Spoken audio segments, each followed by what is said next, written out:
Hey, my name's Farooq. I'm an international dance producer, and you're listening to Us People podcast with Savia Rocks.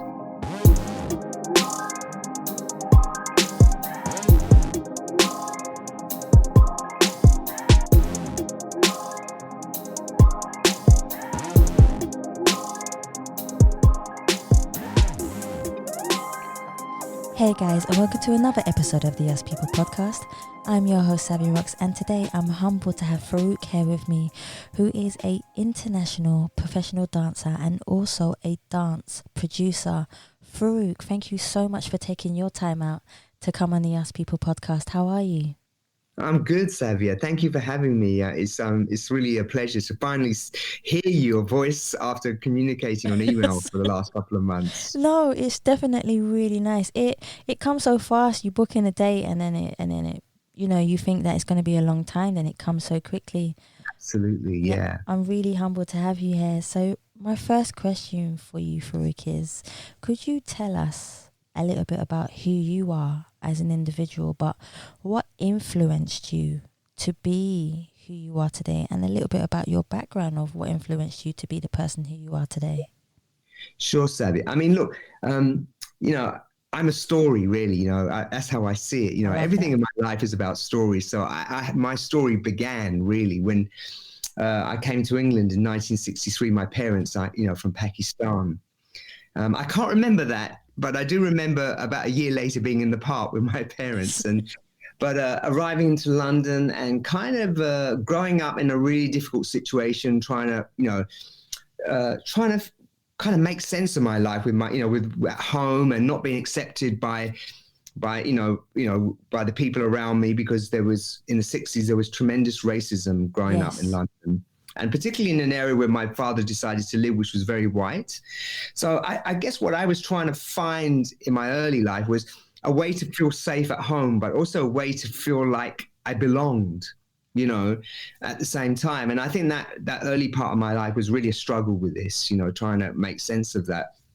And unfortunately, it didn't work out too good. So sorry, I'm going with the early part of the story, because I think go for it. I love it when you, Yeah. So when I was about 11, I started getting into lots of trouble, and I joined a lot of street gangs in the area where I lived, and I stopped going to school, and my whole family life kind of blew up, around me, because I think that effect of the racism and the not belongings, and feeling like we didn't belong, and that's not just for me, it's for my parents, kind of destroyed our way of life, destroyed our sense of family. And I found myself getting lost and getting into lots of trouble, and I ended up in care when I was 14 years old. Being brought to care of social services in Kensington and Chelsea, and then thankfully that was when my first angel came along. And I say that in life because there's these people that come along when you feel in your most darkest, when you feel the most lost, and they kind of grab your hand and they never let go. So this angel was my very first social worker, and she saw something in me. She believed in me. She saw I had value, and at the time I couldn't see that. I was just a really difficult kid. I was horrible to her, and I feel ashamed of it now. Aww. But that was so great, because I used to be, she used to try, and she always smiled. She never ever got upset. She never got angry. She just looked at me with this sense of serenity, and she seemed to look through me and see at things that really see my light, see what made me tick, that really mattered. And I ended up going to a school called Pepper Harrow, which was a therapeutic community for disturbed adolescents, when I was 15. And when I was there, I kind of discovered this haven where creativity was the language, the language of sharing, the language of belonging, the language of expression. Because we didn't have to do any school while we were there. We cooked and cleaned for other. It was out in London. It was a kind of community home, and basically we used psychotherapy and play as a way to kind of rediscover ourselves. Because the director of the school said that what we really missed out on was play. And play so much about discovering who we are by being with other people, And when I was there, I kind of I don't know what it was. I started to kind of attach myself to these heroes. So Bruce Lee came along in Yes. 1973, and then John Travolta came along in 1975, and I realized I started getting really attached to these kind of heroes who were people who was always on the outside. Yes. You know, they didn't kind of belong. Muhammad Ali was a great hero of mine as well, and I still to this day have his picture by my bedside, like he's a father to me. And these people start to inspire me, and they gave me kind of courage and strength and inspiration. And I don't know why, and so that kept me going. That kept me going, and then I love dancing. I really don't know why, because my parents never ever took me to the theatre, really, or anything artistic or nothing. They were See. complete Philistines. But I went to see contemporary dance when I was 17 at Sadler's Wells Theatre. One of the teachers said, I know you love dancing because you seem to be doing it every Saturday night when you're listening to that radio station called Soul Station. So why do you want to come and see something different? And so, and I said, sure. It was a trip to London, and I'm always up, and I was always been quite curious. And I went to see dance, and this guy came on stage, and I'd never seen a man do that before. I'd never seen a man be so powerful, so graceful, so sensitive, so vulnerable. And it was a huge black guy, dancer called Namron. And I couldn't believe a man could be all those things. And that was the moment that I fell in love with dance. Really, that was the moment I knew that this was something I needed to do, not just wanted to do, I needed to do. But I tried to take classes, when I was when I was a teenager, but there was nothing around the area where I could go. So only when I got to uni at 21 to do an English degree, did I have my first opportunity to take a dance class. I took it. That was it. I just discovered something that I knew I was going to do for the rest of my life. It's like it was completely a revelation. I went to the dean, said, I'm going to leave university. I want to be a dancer. Everyone around me thought I was crazy because I'd worked so hard to get to uni. But I pursued it. I went to one of the top contemporary dance schools. I auditioned. I managed to get in. I trained there for 4 years. And then from 26 until 39, I worked as a professional dancer in some of the most beautiful companies and artists around the world. And then I retired and did a master's degree in arts management and became a dance producer at 40. And I'm 60 now, and I've been doing it for 20 years. And it is my love. It is my love. It's my love affair. And I'm just as excited and as passionate as I was as that 17-year-old walking into the theatre for the very first time and experiencing this feeling. It sounds like a story that I'm just replaying in my head. I'm just seeing you as a 17-year-old walking in. And then I'm seeing you as a 60-year-old man talking to me now. And we haven't even touched the surface of your passion and talking about dance and how it impacts you, which is what's going to lead me on to my next question. I know you spoke about some of the influences in your life, but what was it like getting your first role as a dancer? What was that like for you? How did that emotionally make you feel inside to know that you've been accepted to dance in front of people and let them see your passion and how you perceive that passion to the world? How was that for you? I'll be honest, Savvy, I think I was terrified. I think it's that strange sensation that people have is that when you've really wanted something for so long and you've been given it, you suddenly hold this thing in your hands and you're almost frightened to drop it rather than be with it, And so I think, I was both obviously thrilled, to work, to have my first performance, join my first company, get on stage. And that's something that I worked hard for. And I realized very quickly that once I got past that initial excitement and that strange sense of, do I deserve this feeling, which, it takes a lot of living to get to a point where you go, forget this, do I deserve it narrative. I am what I am, and this is me. Yep. And so in a way, I kind of recognized quite quickly that I'm doing something which allows me to have a voice, which allows me to have an identity, which is more than the act of doing, it's the act of being. Yes. And that took much longer as a dancer to actually connect with. Oh, wow. That's amazing. You even made me go off in thought for a second. define to me who you are as a person. Who are you when you look in the mirror every day? What do you see when it comes to the passion of what you do? Who are you when you look in that mirror every day and when you go off to do your passion?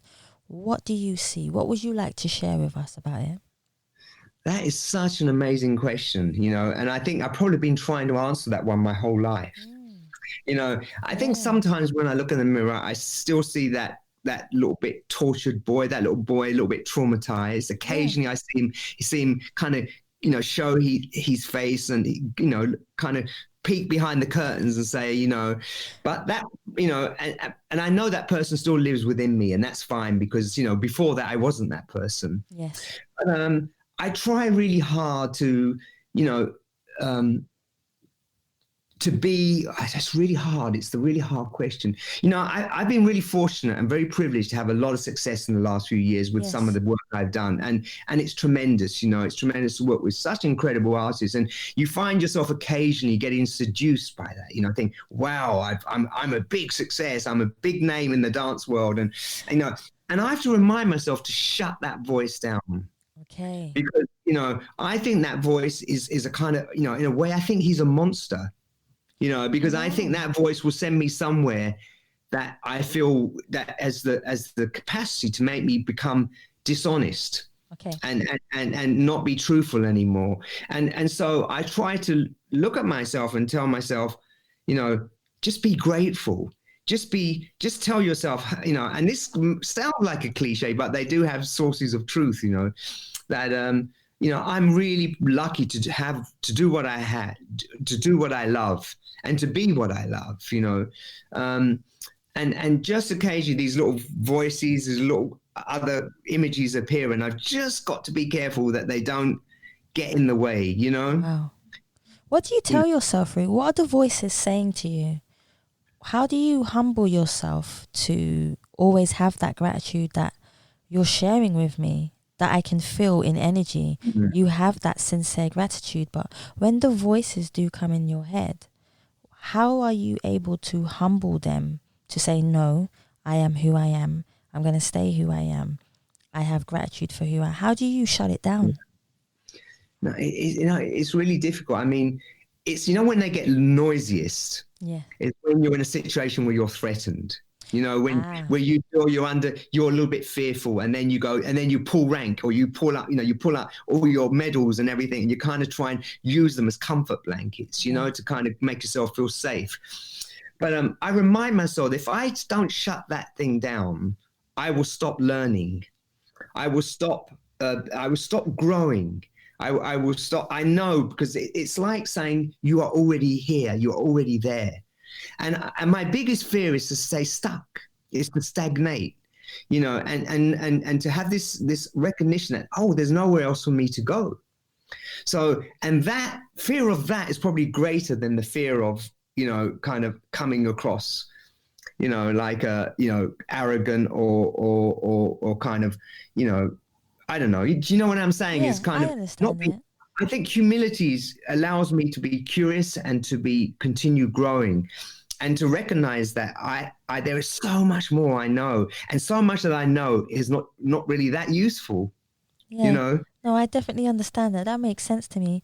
So that people understand you more, Farooq, could you break down what you do as a dance producer? Because this is something that I'm sure the listeners would love to know, because you've had so much experience being a dancer yourself, which I'm going to get more into, but could you please break down what you do as a dance producer?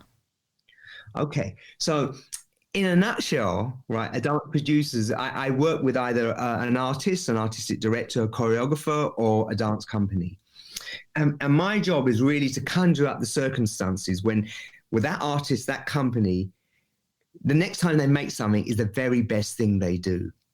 You know what I mean? So I need to create the resources, the environment, the culture, or protect the culture and instill the values in any given process that ensures that what we do, what work is created, is their best work or the best version of themselves.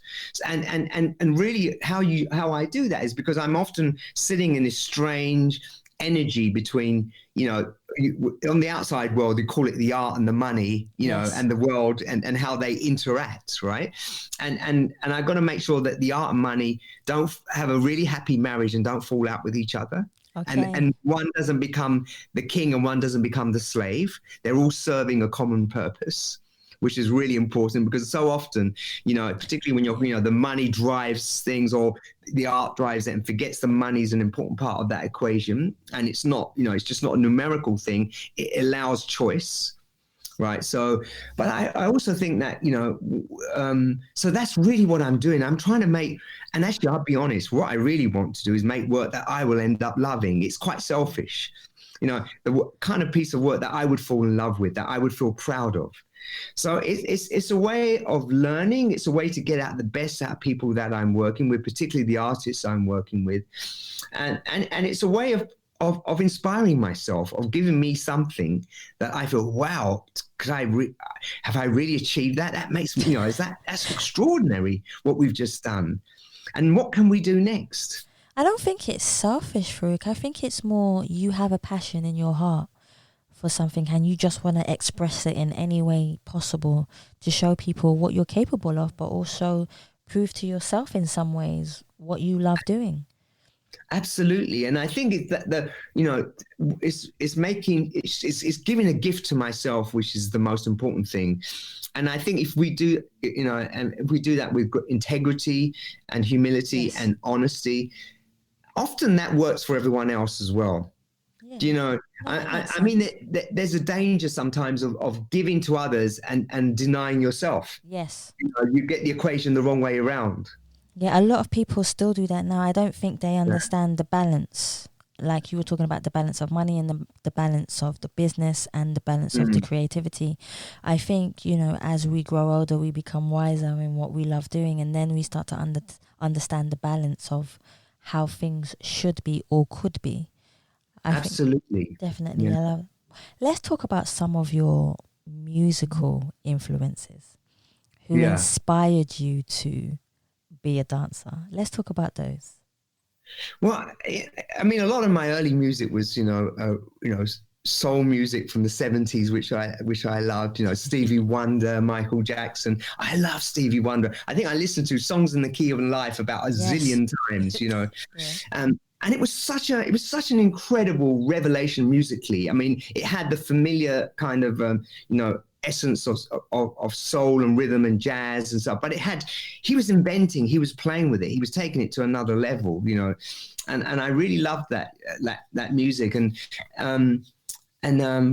So that was really, and then as I kind of over the last 20 years, I've got much more into world music that comes from Latin America or from Cuba or from Indonesia or from China or from Cameroon, and as I listen to music all around the world, I begin to recognize that all these almost very disparate languages actually have all one language. True. They're all rooted in the same place.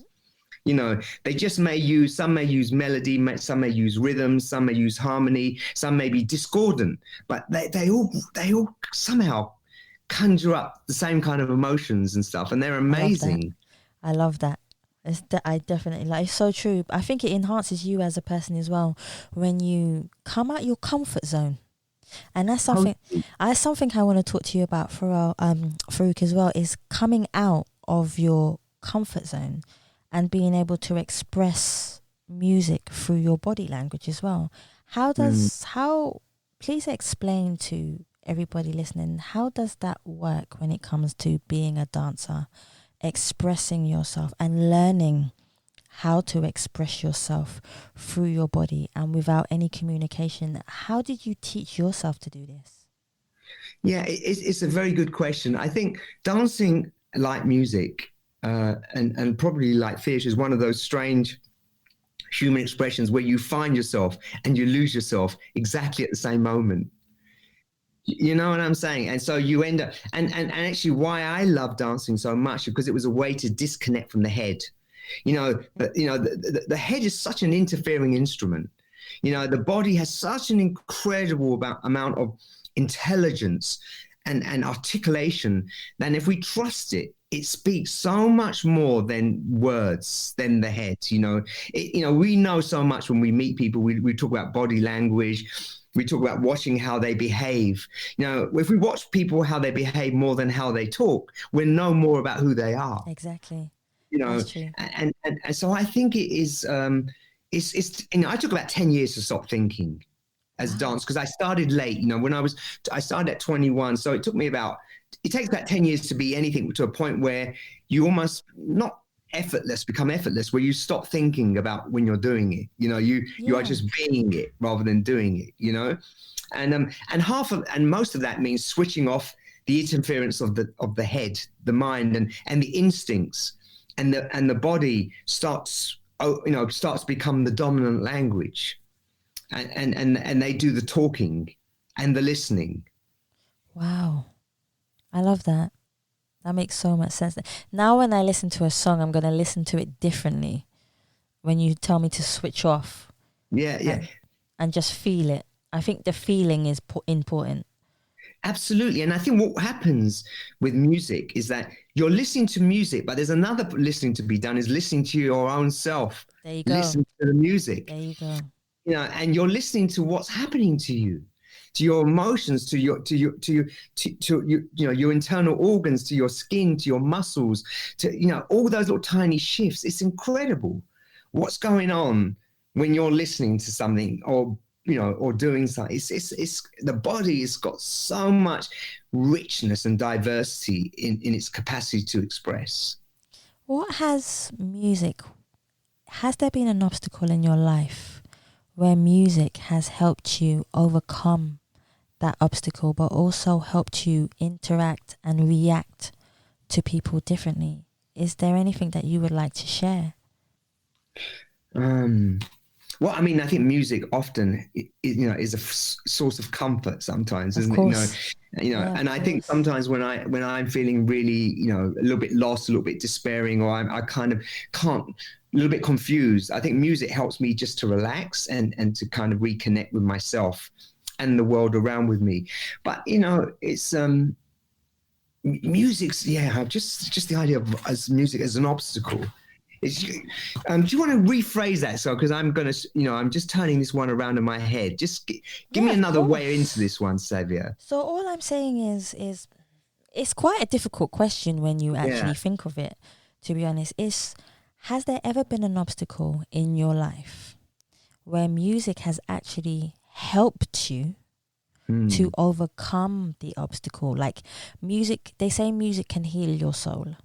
Yeah. So has music ever been a part of your life where you're going through an obstacle in your life and you've put on your favorite song, or just a random song came on from somewhere which has helped you heal and also helped you think and interact with people in a different way?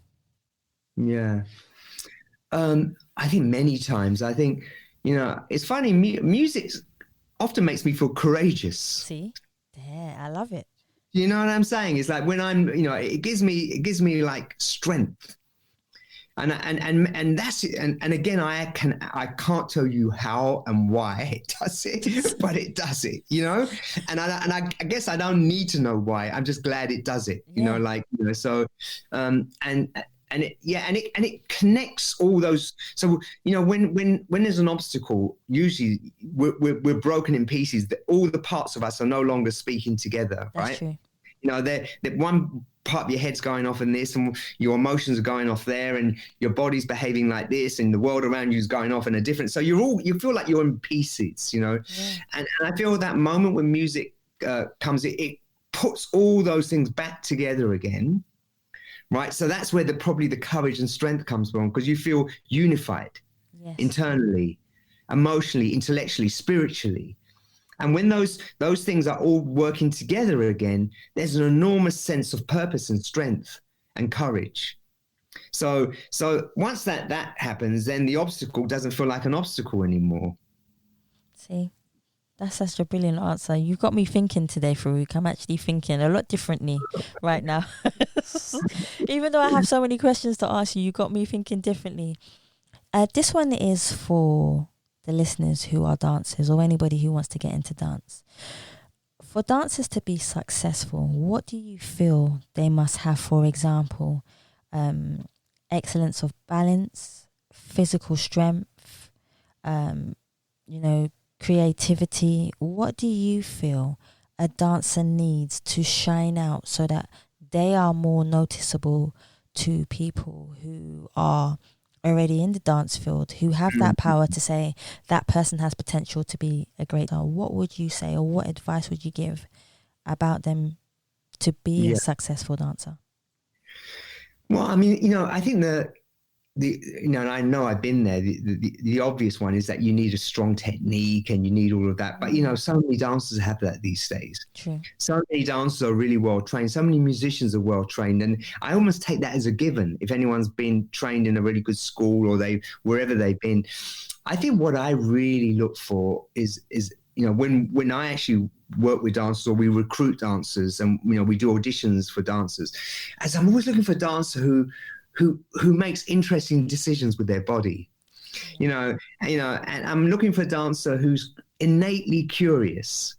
I'm looking for a dancer who somehow there's a sense that they have a voice. They've got something that they need to say, which is deeply personal to them and not what they think we want to hear. And I'll give you a great example of that. I do a great deal of work in China, and about 4 years ago, I worked with one of China's most iconic choreographers called Yang Liping. And she gets these young dancers from they were Aboriginal dancers. She's a ethnic minority in China. And she gets these young dancers from villages in Yunnan province, and they're Aboriginal, in terms that they're ethnic minority in China. Yeah. And there was one girl that she found when she was 13, this girl who was a singer, actually, and asked her to join her company. And she stayed with the company 13. She never went to school and everything like this. And she was a singer and performer in the company, no training at all. And then when I was rehearsing with the company, like a few years ago for a new project, this girl, she was part of the company. We were improvising and looking for things. And every single day she was showing us all stuff that, where did that come from? What, there was a voice, there was something unique to her nature, even though she had really poor technique, that had everyone listening and watching and curious about where this was going. And that was incredible. And so then I said to Yang Liping, I would love to produce a solo for this girl because she's offering me a new way of seeing things, and because she's got the courage to be truly herself in the moment, right? Yes. So she said, okay, let's do that. And so we got some money for her to work with a young composer from Hong Kong and a French fashion designer. And they were all the same age. They were all at the beginning of their careers. And it was one of the things probably I feel most proud of. And I put them together and they just started talking and collaborating. And she produced this solo, and it was presented at Sadler's Wells in London in a small theatre. And then a year later, she was nominated for an Emerging Artist Award in the UK Dance Awards, National Dance Awards. And now she's a rising star in China because this thing she created by giving the resources, this language, this voice, shone. And so there you go. No training, very limited. I mean, a way of moving which was so unique that no one else could move like her. But just that. I mean, it's a really long answer. Just the ability to be yourself with all your flaws, all your quirks and idiosyncrasies. Let them be part of your voice. Yes. Your physical voice. Yes. So that's what I love in dancers. That's what I look for. Whenever I see that, I'm really, really excited by it. What is your favorite style of dancing? Oh, I got him. Really, really hard. I over the years I've shifted, and I think that's normal. I think we change our tastes along the way, right? So, when I first started dancing, I loved ballet, but it seemed so supreme and something that I just couldn't do myself. I mean, I did have ballet training at school, and then I really fell in love with modern dance, in a big way. There were some really great modern choreographers. And then in recent years, I'm working with a guy called Dixon MBI, who's a popper, but also a modern dancer. And I'm loving how he combines those two languages. I think it really excites me. And then I see these kind of folk dancers from Russia, from Georgia, and I was watching them the other day, and I thought, wow, these guys are incredible. And then I will see, and then I will see a traditional dancer from Indonesia do something. And so I kind of feel any dance that moves me, any dance that makes me see the world differently and see the body differently. Yeah. So I kind of, it's like picking what kid do you love best. That's true. Yeah, that's a hard choice. That's a hard choice. Actually, this question I think will resonate with you. When you were growing up, were you self-taught, or was there a particular teacher who saw the passion within you to see your potential to be a great person in what you want to do in life? So was you self-taught, or was there someone who saw your potential as a teacher? Someone who saw my potential a million times over. I think that's for most people. I think for most of us, that's what I mean, the angels in our lives. Yeah. The people who come along and for a moment make you believe you can really do it. And I came into dance really late, and there was this wonderful modern dance teacher in Brighton called Linda Ashley, I think. I'm trying to remember. Was it Linda? Anyway, I can't remember. I'm really bad with second names. Anyway, I did a class with her, and that was when, after I did the classes, that's when I said to her, do you think I could be a dancer? I only done one class, right? And she said, well, you've started old. You're not going to be a classical dancer, but you enjoy moving. You can move. So that's all I need to know. Went back to the dean of the university and said, I'm leaving uni. I'm gonna quit my degree and be a dancer. And then I started doing classes with her, and she just gave me hope.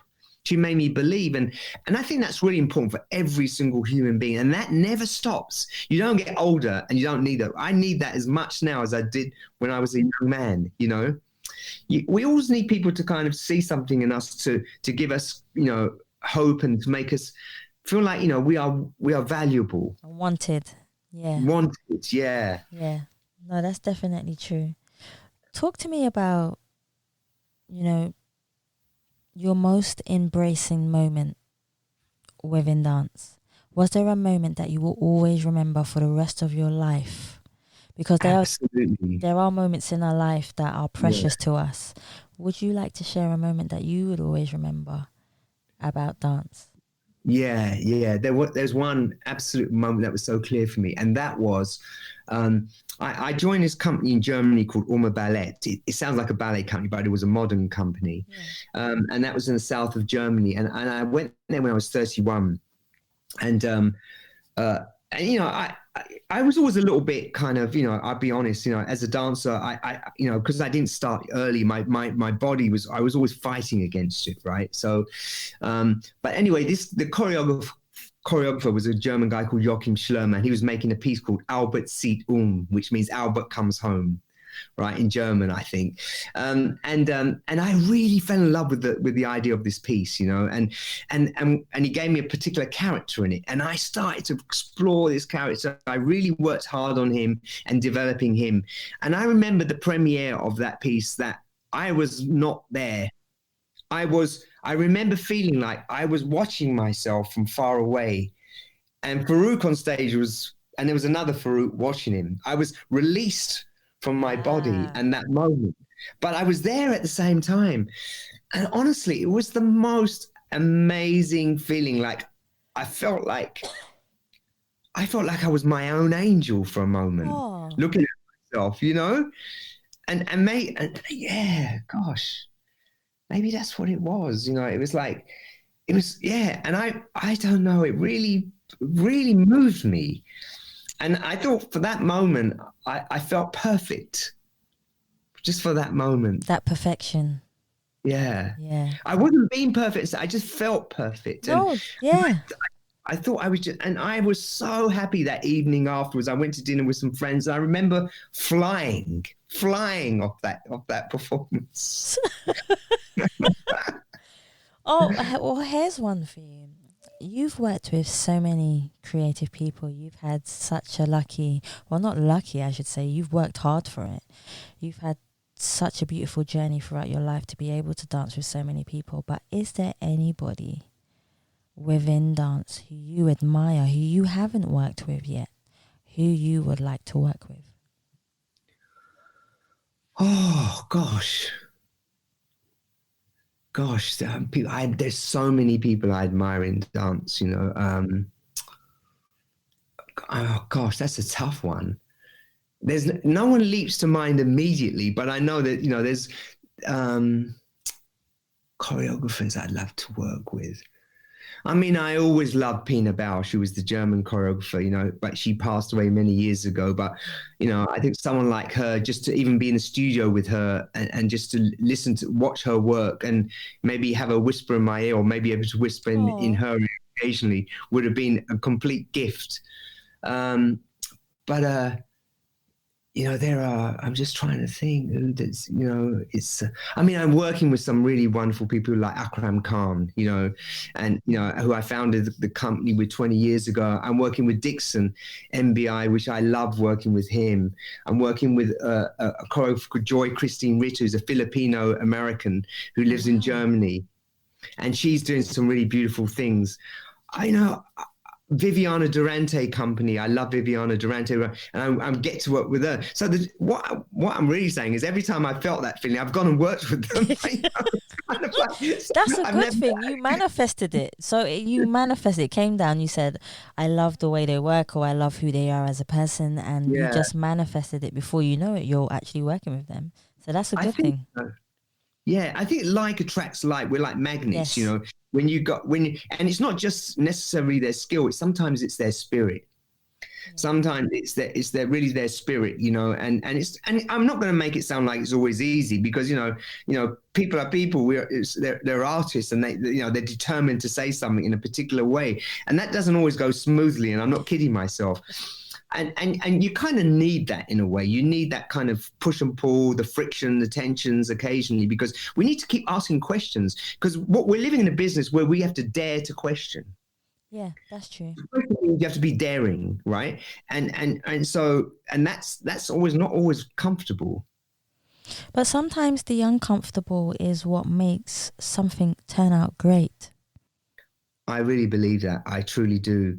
You know, I feel that a lot of the time when you start with something, there's all this stuff that's just comfortable, and you've got to throw that away really quickly till you get into this kind of strange place where you don't feel quite steady anymore, and you feel like that's what challenges you. That's what challenges you in life, the uncomfortable. Yeah. And that moment where you feel a little bit afraid. Yeah, which you was talking about earlier on. Yeah. You know, that little, you know, to be frightened of something is not necessarily a bad thing. It just means you're up against something that you don't truly understand for a moment. So if we've got, you know, and it's no surprise that a lot of kids' stories are about kids turning around and looking at these big monsters, because what it's really telling kids is that if you've got the courage to turn around and look at something you fear, you may find something really good, you know, valuable. It may give you strength and courage. See? I think you've just given a valuable lesson to a lot of people just there. Just by saying what you said. It's a pleasure. I know a lot of dancers go through this one. When you're first starting out in dance, it's very hard to promote yourself and find work.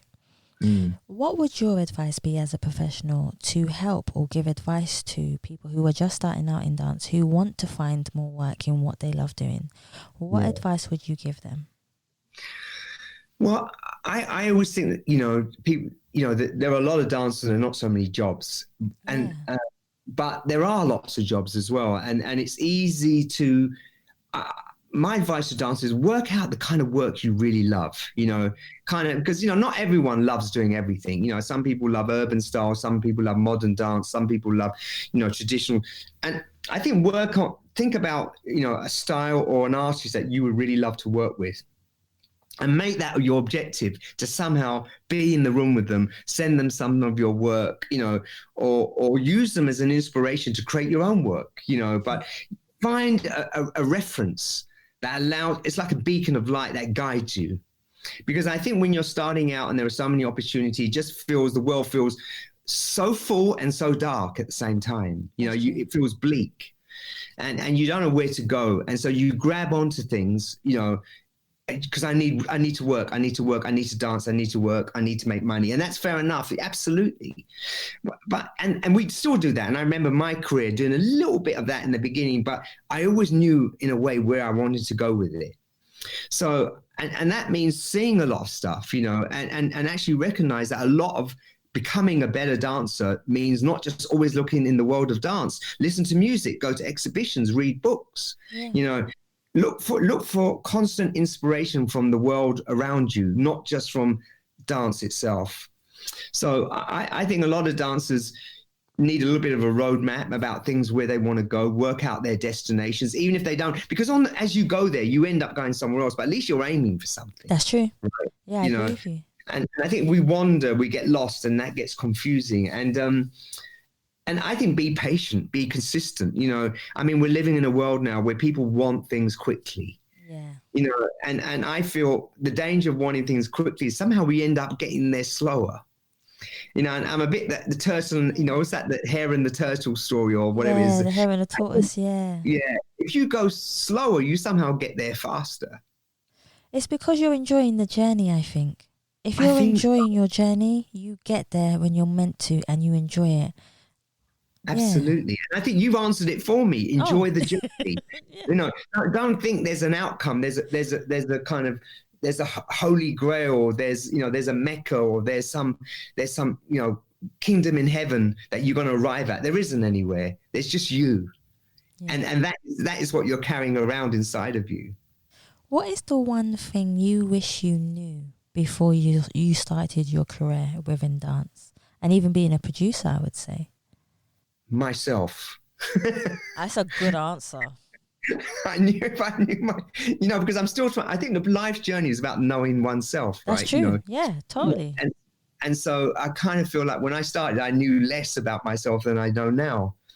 So if I knew what I could not do more than what I could do, when I was young, the idea that I couldn't do something terrified me. As I'm older, the idea that I can't do something comforts me. It's a strange change. So now I'm no longer doing to-do lists. I'm doing not to-do lists. Because you just waste your time with it. You're wasting time on things you can't do or you don't want to do.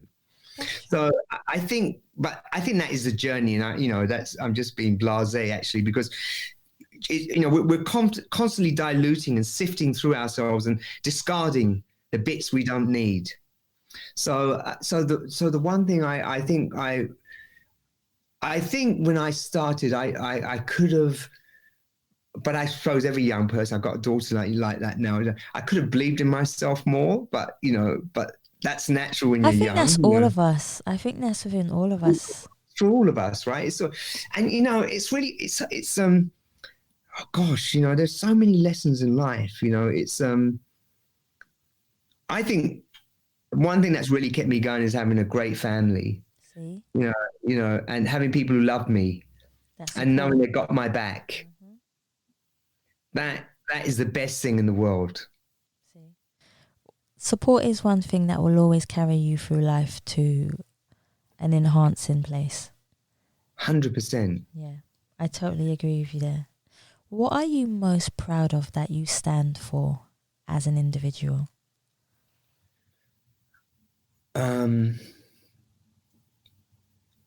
That I'm a Pakistani who fell in love with dance. I love that. That should be a book. Because you know what, for a long time I was embarrassed to call myself, because being a Pakistani was, as a young kid, was considered to be ugly and horrible and worthless, and that's what the world was telling me. But now I've realized what a beautiful thing it is to be. You are unique. Yeah. And my mother is Indian, so I'm half Indian. I'm half Indian and I'm half black. So my family, like my grandfather, Calcutta, and my mother, they went to St. Lucia. They lived in St. Lucia. My father's Jamaican. So I'm from all over the place. You have to love every single part of you. Absolutely. First. And then everybody else, even if everybody else doesn't, as long as you love and believe in every single part of you and your culture, you can bring that into whatever you do creatively. Absolutely, I couldn't agree more. And I like to write in every bio born in Pakistan first. I just somehow feel, when I write that, I feel good about myself. And also because, for a long time, Pakistanis didn't really dance, people didn't associate it was always that, that funny joke, that someone said, a young Pakistani goes to his father and says, I want to be a dancer. He says, no, not son, not dancer, actor. Not actor, doctor, law, just change the meaning. But no, I know it's a bit of a stereotype, but I just think it just wasn't associated with it. And now I kind of, so I'm really proud of that. I think it's something I hold dear inside of me. Yeah, I like that a lot too. What would you do if the word judgment was not in the dictionary? So if there was no judgment in the world, what would you do differently in life? Because we always have people judging us, like you say, because you're from, from Pakistan, and people are always judging you by culture, by race, or what you do or how you do it. But if there was no judgment in the world, Farooq, what would you do differently? Well, I think if there was no judgment in the world, there would be no fear. True. And if there were no fear in the world, I'd probably do 100 times more than I could do now, because I wouldn't be frightened of things. It's kind of, I think you could do more, because I think when you don't judge something, you are then working collectively. Yes. I think part of the whole judgment dynamic is trying to either to make yourself feel like you have something better than that person, or you're better than that person, or that person is less than you, or you see a flaw, or you see yourself in them, or whatever the reason that creates the judgment dynamic. And I think once that's taken and we're working collaboratively, we're cooperating, we're working as a we rather than as an I. Yes. Then I think, I don't know, I think not just me, the world would do the most amazing things. It would do the most amazing things. And maybe, maybe those amazing things don't even become so important anymore, because half the amazing things we do are also a part of trying to impose our dominant image on the world. Yes, that's true. I totally agree with you there. So it's kind of, I would love to see what happens. And maybe that's what we should be aiming for, a world without judgment. See? I'm going to see whether or not I can take the word judgment out of the dictionary and see what happens. Go for it. Go for it. This next question is a little bit hard. So if I was to say, Farooq, I'm going to bring you to a desert island, and you're only allowed to take 3 people. But these 3 people, one of them is your favorite dancer. The second one is your favorite president who you would like to have a conversation with. Right, and the third one is an activist. What 3 people would you choose? Right, so activist. Are you writing it down? Okay, cool. Yeah, I'm writing it. Yeah, I love this. Dancer and politician, did you say? Politician or president? President. It's a hard one. It is really hard. It's really hard because some people are too. It's like, I don't know. For dancer, I think I would have loved to met. She's not alive today, but maybe Isadora Duncan. Mm-hmm. Because I thought I would love to have taken her to an island. I think I have to say Muhammad Ali. I thought so. Yeah, I remember you saying earlier. Even to this day, when I think of the day he passed, when I watch his videos still, I have tears, and I would love to have spent time talking to him, and I know he wouldn't have all been serious. It would have been a lot of fun as well. Yeah. And politician. The obvious thing is to think of people in the modern era. I mean, I think of people like, and maybe this is, 2 people came when you said politician, jumped into my head. Obviously, Nelson Mandela, but I'm sure most of the world would have said that, I've had a few people who said Nelson Mandela. Yeah. But I think someone like Gandhi as well, because in a way he was a politician. Yeah, very much so. Very much. And so it's kind of like, that would be an interesting, Isadora Duncan, Mahatma Gandhi, and Muhammad Ali on a desert island. Oh my God. I wonder what conversation would go down. Wow. Who knows? It would be, we'd be looking for the things that we all have in common. And I suppose what they all probably had in common, they were outsiders. And that's probably why I took them. Yeah, they're all outsiders. They all had something to say, and they Yeah, all became a success within themselves of who they were and what they stand for. absolutely. They fought for something, didn't they? And they Exactly. sacrificed a great deal as well. Yeah, most definitely. This next one's quite hard as well. If Right. there was one song, Farouk, if there was Mm. one song that was the soundtrack of your life, what one Oh song would boy. you, yeah, what one song would you choose and why would you choose that particular song? Oh my God, that's so difficult. That's so difficult. That is so difficult. And it's such an incredible question. Oh my God, one song that I don't know. Oh, I, the way you said that. I know. Oh God, there are so many good, you know, I love the soundtrack for Crouching Tiger, Hidden Dragon. You know Yes. that that I think it was the cello solo and stuff. I found that so utterly. It seemed to embody so many different worlds, and it was both mythical and real. Yeah. And and I think that's probably why, because I think my half my life has been a myth and half of it's been Oh, real. It's like, do you know what I'm saying? But in yeah. a way, living in mystery and living in reality, I think I'm always trying to jump between these two worlds, and in a world that's dream and the world that's real kind of thing. And so that's what I mean by the mythical. So I found that piece of music haunting and mythical, but also profoundly poetic. Because and because it didn't have words in it, I think that also helps me, because I think once you put words into a song, Yes. it becomes somehow specific.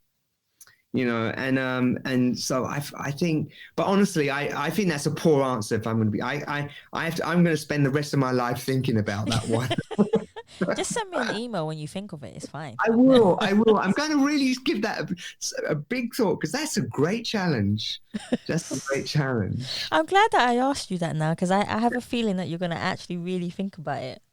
Yeah, no, I'm really thinking about it now, and I feel like that was too an obvious one. I think there's some music that really means a lot to me, a soundtrack that carries so much of my life and my existence and my values and my views and my doubts and my contradictions and my fears and my hopes and my strengths and my weaknesses.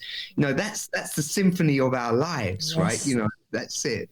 Yes, definitely. I have two more for you, Farouk. And my second to last one is, what would you like your legacy to be when you say, this is it, I've had enough, I'm done? What would you like people to remember you by? I'd like people to feel that, that I cared enough. I cared about them. I cared about what I did, and I meant it. I kind of, I like to feel that people thought I was generous, and I was kind to them, and I'd like to feel people to feel that, and I don't mean, and there's so many people who do that, that there's great value in being different and being an outsider. There's something, something Authentic. we can make a difference by Yeah. being different. Yeah. It's having that authentic. Yeah, authentic. That's the word. You've got all the answers for me today. Aww. I think he was authentic. He was not a fake. That's what I want legacy to be. That's good enough for me, and I'm sure it's good enough for the listeners. As long as it's in your heart and it's in the right place, I think it will just come out naturally to be authentic, and people will see that your actions, like you say, your actions say so much more than just your words, because they always say your body language says way more than what you say. So you can say, Absolutely. I love doing something, but then your body language is totally different. So Got you. And you would know that. Absolutely. Actually, someone recently asked me, I did this thing, there was some playwright was doing a play about stress. And she asked me, when do I feel most stressed? And I said, well, I feel most stressed when I'm not being myself. See? So that's it. Yeah. Yeah. And my final question for you, Farouk, is where can we find you on all your social medias? So if anybody, like I was humbled to, would like to get in contact with you, how would they be able to get in contact with you? I don't know if I'm sad to say I don't have any social media. That's fine. That's even better. But but I tell you, LinkedIn is probably where we connected. I think through LinkedIn. Yeah, that's the only place that I live in a social digital world. And I'm a bit fearful of social media, to be honest. I kind of find I find myself, I need to feel, I want to be a bit lonely sometimes, and but I think LinkedIn is a great place, and and if people Google Akram Khan Company, they can contact me there and stuff. But I love meeting people, I love talking to people, and that completely contradicts what I said about social media. But you know what I mean? Like we've had a really nice conversation. It's been really nice. I want to talk to you with depth and expansion, not just a couple of sentences. But that's what, to me, that's the whole purpose of why I done the podcast. I wanted people to tell their story their way without any judgment. And that's important to me. And I think that's why I have so much of a passion to be able to talk to people, is because, like you say, it's coming from that authentic place, but it's also coming from a spiritual depth within your soul, knowing that what you're saying is of truth. I think that's so important. Definitely. Farooq, I want to thank you so much for coming on the Ask People podcast and blessing us with your wisdom and your kindness. Thank you so much. Thank you, Xavier. Thanks. You know what? You are a deeply spiritual person as well. And you've asked the most extraordinary questions. I think if I'm going to give anyone of this year the gold medal for the best questions, you've definitely got it. No, seriously, there were some questions that have completely triggered my thinking. So thank you for giving me inspiration, keep me thinking and keep me questioning myself. I swear, Farooq, I can talk to you all day, because originally I wrote about 70 questions. So I'm sure if you would be blessed and honoured to have a part 2 at some point on the Ask People podcast, I would be honoured to have you.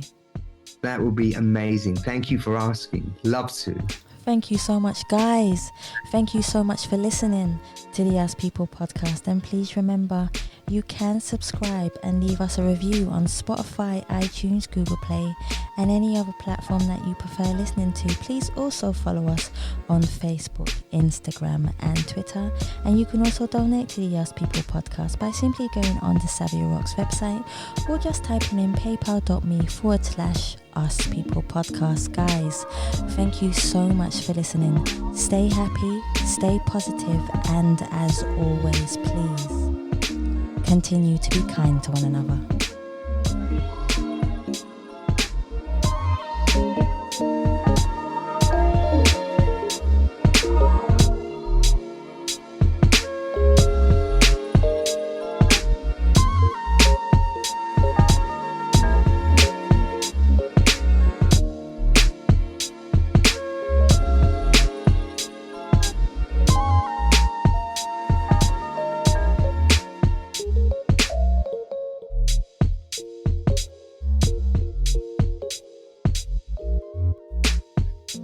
Good, Farooq.